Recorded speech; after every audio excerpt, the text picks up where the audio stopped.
Hello दोस्तों, स्वागत है आप सभी का एक बार फिर से आपके अपने यूट्यूब चैनल सुपर शिक्षा पर। साथियों, हम लोग पढ़ रहे थे संधि में हम लोग स्वर संधि पढ़ रहे थे, जिसमें हमने बताया उसके 5 भेदों में से हमने 4 भेदों को पढ़ लिया था और 5वां भेद हमें आज पढ़ना है, वो है अयाद संधि। देखिए, अयाद संधि पढ़ने से पहले हम थोड़ी सी बात करते हैं कि इस क्लास में ना हम बहुत अच्छे से एक एक वर्ड का विच्छेद करके बहुत अच्छे से समझेंगे कि अयाद स्वर संधि का नियम क्या है और क्या कहता है, कैसे इसका विच्छेद कैसे और विच्छेद हमारा कैसे उसके नियम का पालन करता है। तो चलिए स्टार्ट करते हैं, शुरू करते हैं। देखिए, इसका जो नियम कहता है ना, नियम कह रहा है कि जब भी हमारे किसी भी पहला पद में जब भी हम संधि करते हैं तो संधि का मतलब होता है शब्द जो होता है उसका विच्छेद करते हैं। तो दो शब्दों के मेल को हम संधि कहते हैं। तो जो दो शब्दों में से जो पहला शब्द और दूसरा शब्द होता है, तो पहला शब्द यानी पहला पद जो होता है उसमें यदि ये ए ओ औ कहने का मतलब ए ओ औ के साथ जब भी कोई भिन्न स्वर आए या इस अक्षर के बाद जब भी इसके बाद भिन्न स्वर आए तो उसका परिवर्तन हमेशा ए आए औ में हो जाता है। देखिए, यहाँ से आप स्पष्ट करिए कि जब भी ए ओ औ के साथ भिन्न स्वर आता है तो ए का परिवर्तन ए में, ए का परिवर्तन आय में, ओ का परिवर्तन औ में, औ का परिवर्तन औ में हो जाता है। आइए इसको हम उदाहरण से समझते हैं। देखिए, हमने पहला उदाहरण जो लिया है वो लिया है चैन। चैन का जब वर्ड विच्छेद करते हैं, हमने पहले क्लास में भी आपको बताया था, तो कुछ इस प्रकार से करते हैं और इसको आप लोग समझते होंगे, जानते ही होंगे। तो आप देखिए, बिल्कुल बारीकी से चीज़ों को समझेंगे।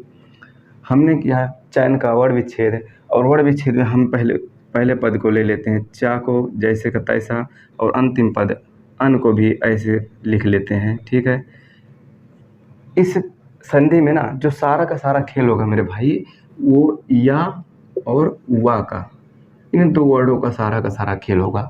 जो भी इसमें बताएंगे हम, इन दो वर्डों के मेल को, इन दो वर्डों से ही सारी चीज़ें बनेंगी, बिगड़ेंगी, जो भी होगा इन्हीं दो वर्डों की वजह से होगा। तो देखिए, हमने लिखा, इस पहले वाले पद को लिख दिया चा, इस अंतिम वाले पद को लिख दिया आ। अब देखिए, बीच में हमारा क्या बच रहा है, छोटा आ और या। छोटा आ और या क्या हो गया, ए, जैसे कि यहाँ लिखा ए।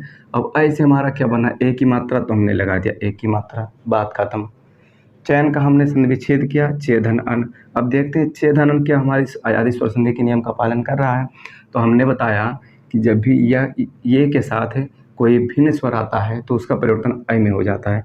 तो ए की मात्रा लगी, अर्थात यहाँ ए है और इसके साथ भिन्न स्वर हमारा आ गया, तो इस ए का परिवर्तन किस में हो गया, ऐ में, जैसे कि ऊपर लिखा हुआ है। ठीक है, दूसरा समझते हैं। हमने लिखा शयन। शयन का हम सर्वप्रथम इसका वर्ड विच्छेद करेंगे। कुछ नहीं करना हमको, बहुत ही बारीकी से, बहुत ही इत्मीनान से, आराम से हम चीज़ों को पढ़ेंगे और समझेंगे। हमने अच्छे से वर्ड विच्छेद किया। वर्ड विच्छेद के बाद हमने पहला पद सा को लिख लिया प्लस अंतिम पद अन को लिख लिया। देखिए, अंतिम पद हमारा क्या है, अन है। फिर हमारा क्या निकल के आया, छोटा प्लस या यानी ऐ निकल के आया। ऐ से हम कहाँ परिवर्तन करते हैं, ए में करते हैं इसका परिवर्तन, हमने लगा दिया ए। ठीक है, अब देखिए इसका मेल हम पहले पद में करते हैं, पहले अक्षर में। अब शयन का संधि विच्छेद क्या निकल के आया, से धन अन। अब देखते हैं क्या से धन अन हमारे अयाद संधि के नियम का पालन कर रहा है।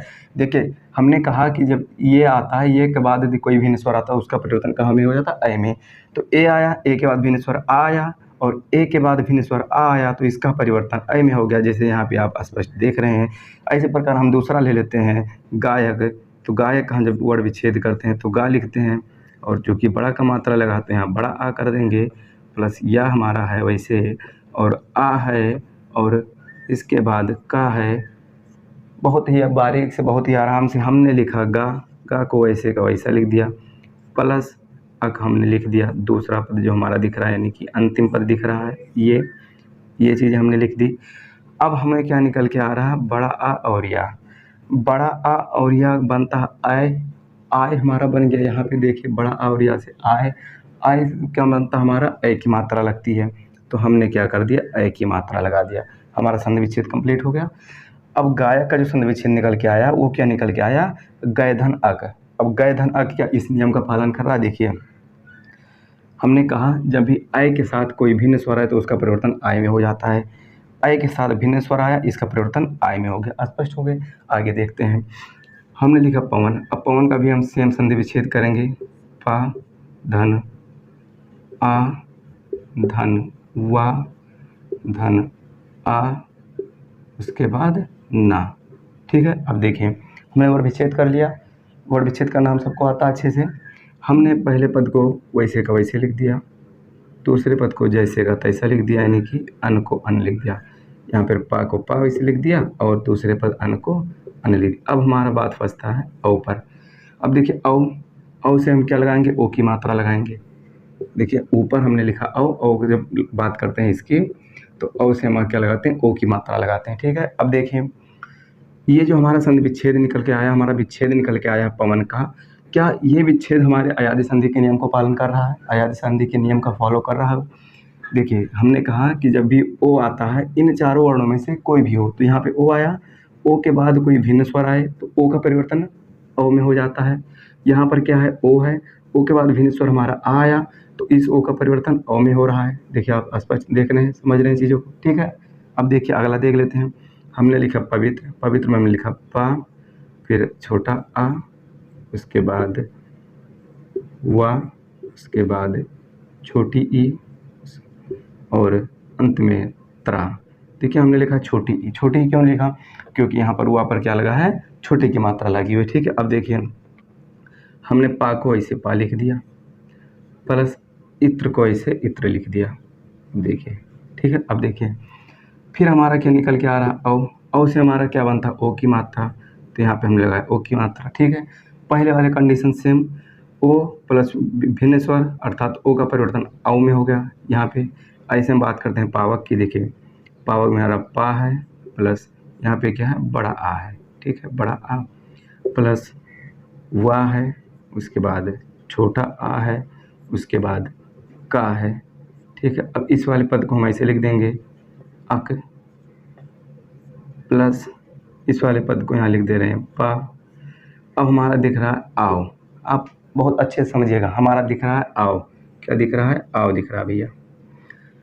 आओ का परिवर्तन कहाँ करते हैं हम, ओ की मात्रा के रूप में करते हैं।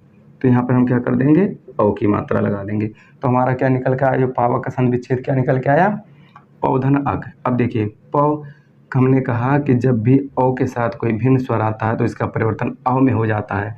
औ के साथ भिन्न स्वर आता है, इसका परिवर्तन औ में हो जाता है, जैसे कि यहाँ पे दिखा दिया। ठीक है, एक हम बात कर लेते हैं धावक की। तो धावक में हमने लिखा धा प्लस बड़ा आ प्लस वा प्लस छोटा आ प्लस का। ये हमारा वर्ड विच्छेद हो धावक का। हमने अक को, इस वाले पद को ऐसे लिख दिया अक, इस वाले पद के हमने क्या क्या ऐसे लिख दिया अक। अब देखिए हम फिर क्या बात करते हैं, धव, हमारा धा ऐसे हो गया। अब हमारा क्या आ रहा है, औ आ रहा है। औ का परिवर्तन कहाँ कर देते हैं हम, औ की मात्रा के रूप में करते हैं। ठीक है, तो देखिए यहाँ से आपको स्पष्ट हो गया कि जब धा पर औ की मात्रा नहीं, औ के साथ कोई भिन्न स्वर आता है तो उसका परिवर्तन औ के रूप में हो जाता है। तो कहने का मतलब जो हमारा अयादी संधि है, इसका जो नियम कहता है, वो नियम ये सारे शब्द फॉलो कर रहे हैं। कहने का मतलब ये सारे शब्द अयाद स्वर संधि के हैं। ठीक है, हमने एक एक का वर्ड विच्छेद किया, उसके बाद उसका संधि किया, और संधि करने के बाद हम सारे नियमों को चेक करते गए कि क्या ये सारे संधि विच्छेद जो हमारे निकल के आए हैं शब्दों के, ये हमारे अयाद संधि को फॉलो कर रहे हैं कि नहीं, अयाद संधि के नियम का पालन कर रहे हैं कि नहीं। ठीक है, तो सारे नियम हमारे अयाद संधि का पालन कर रहे हैं। देखिए ऐसे आप करेंगे ना, तो आप ना कभी अयाद संधि को भूलेंगे और ना ही गलत करेंगे। और एक बार यदि आपने इस तरीके से कर लिया ना, तो फिर आपको कभी दोबारा संधि भूलने की ज़रूरत नहीं पड़ेगी, कभी आप भूल नहीं सकते, ये मैं आपको वादा करता हूँ। और इस तरीके से करने का मतलब है बार बार आप वर्ड विच्छेद नहीं करेंगे, बार बार आपको वर्ड विच्छेद नहीं करने पड़ेगा। एक बार दो बार करके आप चीज़ों को स्पष्ट कर ले। जहाँ भरे आपको कन्फ्यूजन हो रहा है, कोई शब्द आपको मिल गया, आप कन्फ्यूजन कि किस संधि का है, तो वहाँ पर आप इस तरीके का वर्ड विच्छेद करिए और वर्ड विच्छेद करिए, और सारे संधि जो हमने बताया उसके नियम को याद रखिएगा। उसके बाद तुरंत आप बता देंगे क्या दीर्घ संधि है, गूढ़ संधि है, यड़ है, वृद्धि है, या फिर अयादी है। ठीक है, तो ये रही आज की क्लास, और उम्मीद करते हैं ये क्लास आपको बहुत ही अच्छी लगी होगी। क्लास अच्छी लगी दोस्तों तो इस क्लास को लाइक करिएगा, शेयर करिएगा, और चैनल पर नए हैं तो चैनल को सब्सक्राइब जरूर करिएगा। और मिलते हैं अगली क्लास में, तब तक के लिए जय हिंद।